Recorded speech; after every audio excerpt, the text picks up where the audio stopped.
Well, hello, hello, hello. It's your girl, Shaka, coming at you. I got another story time. I'm going to get with you on the Closet Chronicles. I'm trying to make it a little bit more professional because we're moving over to YouTube.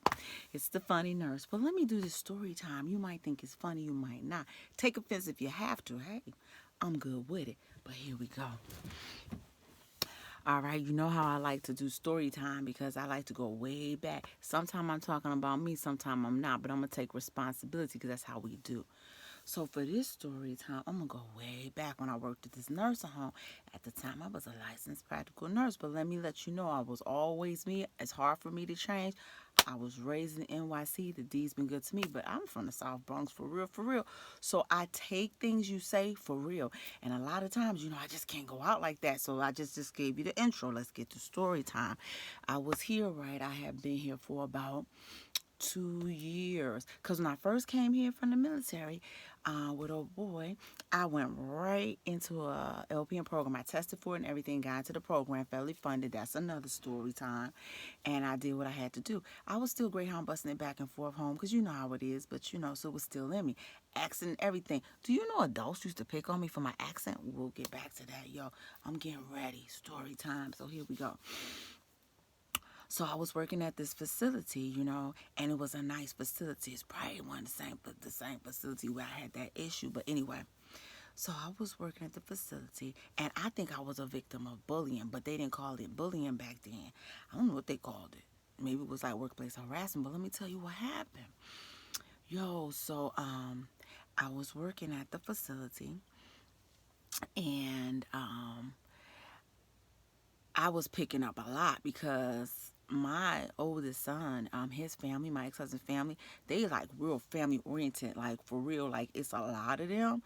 Yo, and I'm just gonna give him a shout out to Robbins. When it was time for him to get babysat and stuff, I ain't have to worry about nothing. I would pick up the phone sometime and I'll be like, can I see my son?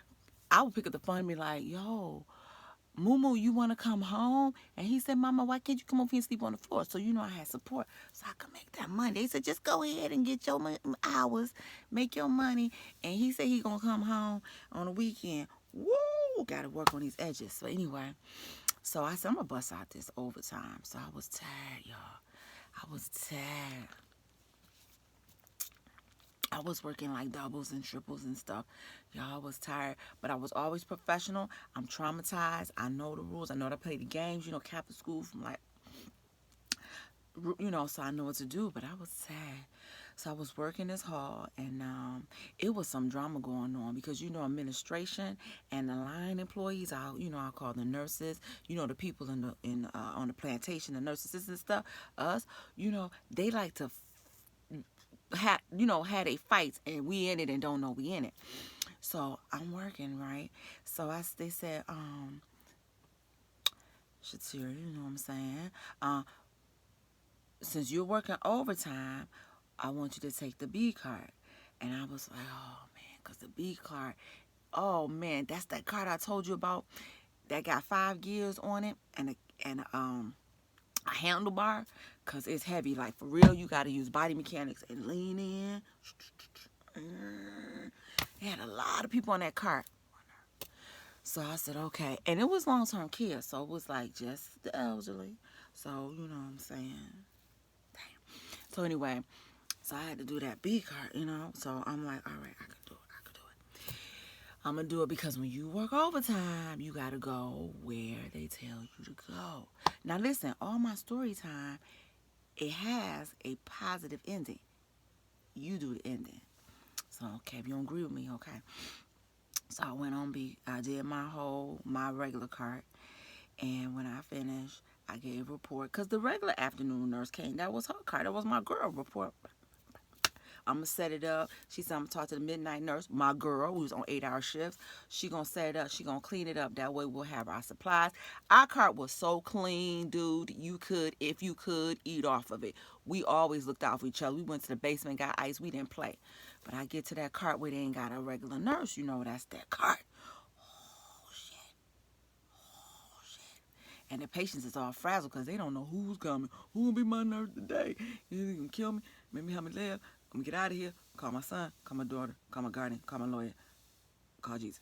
So anyway, so I get that card and I said, I'm making rounds with the nurse. She was frazzled as hell. And I knew when she came in, she was cute. When I got there, she was like, so she was giving me, information. And it, like, before it was like 1 page, back of that page, 2 page, back of that page, 3 page. I was like, oh shit. I said, can we just highlight the ones on antibiotic, major shit that you can test in the blood so I can get to them first? You know what I'm saying? Anything in the narcotic box, so I get to them first. And let's count these narcs. That'll be another story time. 2 damn drawers of narcs. I think it was 33 at the top, 33 at the bottom. It was like forever, like, yeah, hell of a lot. We had Vicodin back then. My patients used to be like that. They don't feel their bones, so you know they don't feel their pain. So I started doing my rounds, and it was a nurse aide, and she was hustling, and I couldn't really help her. Couldn't help her. I was working too hard. I was using checkoffs. I used highlight. I had to highlight. It was like a wheel, like spin, green, blue, purple. I was trying to do everything I was trying to do. I had to do. I couldn't help her. I mean, I had a patient. She was like, I need my diaper change. Whoop, got the diaper out. Toss, catch it, keep going. I couldn't even help her. And I kept calling her, such and such, bleeding. That shit. Asked me. I couldn't help her. I think I pissed her off. But she couldn't help me either. I think I pissed her off, y'all. I apologize. Okay, so anyway, I get a break 5 hours into the shift. I'm sneaking M&Ms in my pocket. I think that's why I got so fat. But I get a break 5 hours into the shift. I said, I'm going to take a break, order some salad. You know what I'm saying? I'm going to take a break and go down, break room and eat. And she went off. You can take a break. I can't take a break. We supposed to work together. I'm sick of that shit. Blah, blah, blah. Blah, blah, blah. And I'm not going to deal with this shit. And I was like, let's just talk about this. I ain't talking about that. Nah. I was like, I said, put your hand in my face. I'm about to have your hand in my face. So she was like, put your hand in face, motherfucker. I'm from the east side. I'm from Peawick and Mac. I ain't dealing with this shit. I was like, I'm from Park Avenue. I ain't dealing with either. And you motherfucker, I'm from here, the Brewster Housing Incorporated. She was throwing all kind of shit. And to me, it was like, EBCZFG, HIJK, Because like I said, I was from New York. So I'm like, she didn't send a shout out to her projects yet. So far as I'm concerned, you from a little house around the corner. I'm sorry, take it back. So she threatened me, and all of a sudden, my whole life, her whole life flashed before my eyes. She said, I'll catch your ass, fucking bitch. Always telling people what the fuck to do, like she got hyped up. So I said, yeah, all right, fuck you too. So I pushed the cart, I had pushed. We was down the hall. We were in the patient care area. So she knew she wasn't messing with her nickels. So we was by the door because I was going to go. Remember, I was going downstairs to the basement. And this facility had an elevator. And I was right by there. So went by patients and there weren't no patients around. I will put that out. She wasn't shit, but she was by her shit. Anyway, so I said, fuck you too. You know what I'm saying? And then my accent came out, fuck you too, whatever. I'm take this, and everything came out. And the other nurse is standing by the elevator like she was pressing that button, like it's like going to the third floor, come back down, the elevator door, open, close, open door, open, close. She ain't never get on. So she was threatening me. I said, you know what? Go ahead. She said, no, I'll get you after work. I'll get you after work. Girl, I just thought about, I'm going to get you after school. And we deep. It was like 4 or 5 of us. I ain't had no backup. And all of a sudden, you know how y'all do. If this ain't your fight, you good. So I said, I'm going to get ready. So I psyched myself up. I went and ate lunch. I was mad. I calmed myself down. Went and had my lunch, came back upstairs. I said, don't say nothing to me. And I was like, I wrote down what happened at the time, and I documented some shit. And I held it, and I slid it, you know what I'm saying? Because I was like, just in case she set me up by not doing what she had to do with these patients, I'm going to document how they are now, document how they later, and I'm flat out going to put where I was and couldn't help. So you can look at the MAR, the Cardex, whatever, and find out. This is before cameras in the hall, so it was all on paper. So, you know what I'm saying? So I was that shit too. So I said, all right, I'm ready for this. So I go outside. I go to the elevator. I go to the locker. She gonna slam her shit, still threaten me. So this is like 11:30 at night. I said, I'm just gonna wait for her. So back then we had clubs, you know, them clubs you put on your steering wheel.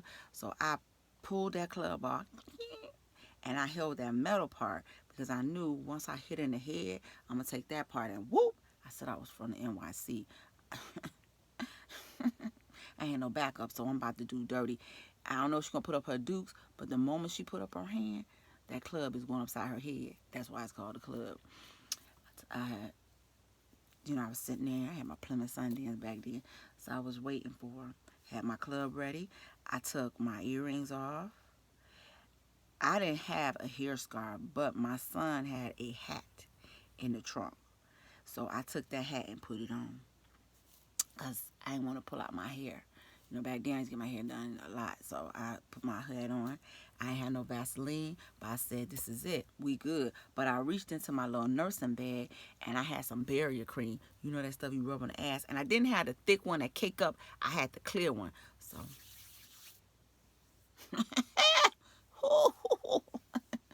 all over. Bitch about to fight. And guess what else I had? Some gloves, bitch. So I put on some gloves, and I waited. Y'all know what happened? I waited. I was pointing at the window. I was waiting. I seen one of the male housekeepers, because you know they was going around smoking their cigarette laughing. He came and asked me. He said, you really can't do that because where the nursing home is located, it was in Centerline, Michigan. Just in case she knows. Just about to get her ass beat. It was in Centerline. Guess what she did?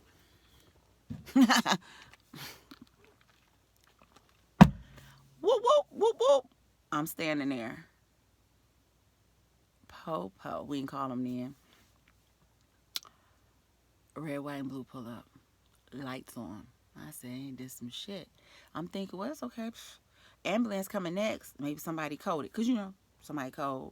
Little town, everybody come. Nope. He parked the car, adjusted his shit, and came over to me.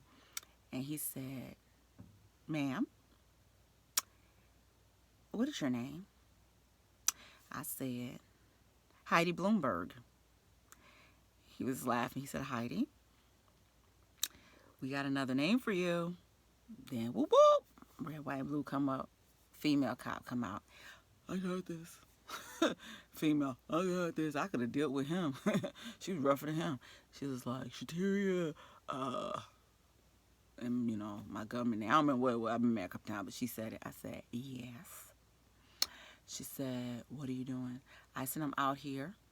She was like, we got a report that you're out here waiting to assault and batter an employee. You have threatened her. They've called the police. They've actually called the manager, and then they've called the police. So we're here. I said, what you here for? So we're here to talk to you and see if that's true. I said, I don't know nothing about what you're talking about. She said, well, it's 80 degrees out here. You have on a hat. And he gonna chime in, gloves. And then he gonna chime in. And I was gonna ask, are you sweating or is that a lot of grease? I said, yeah. What that mean? And then the other guy was, and you just put the club down. I said, uh-huh. He said, so what were you about to do? I said, you really want to know what I was about to do? He said, yeah.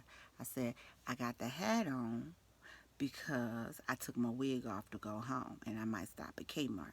I got the gloves on because I have neuropathy and the heat make my hands hurt. I got the grease on because I got eczema and this wind causes all, you know, the dryness and the heat. And I just took the club off because I just took it off my steering wheel and it ain't clicking in right. Matter of fact, can you show me how you click it in? He said, are you sure you're not going to fight? I said, somebody trying to fight me? Is somebody threatening me? And what's going on? What did you hear? Calm down. Calm down. What's going on? I mean, I've had a rough day. I've been threatened a lot, but I didn't take it to heart. I didn't think they were real. I mean, we're adults here. What's going on? What's going on? What's going on? He was like, listen, your administrator said she didn't understand. She didn't believe it. You're a great worker. She wanted to know if you were safe. I'm not safe now. I don't feel safe now. He was like, we're going to go in there and we're going to talk to Boom Quisha and we're going to ask her what's going on. It was her. Oh my God.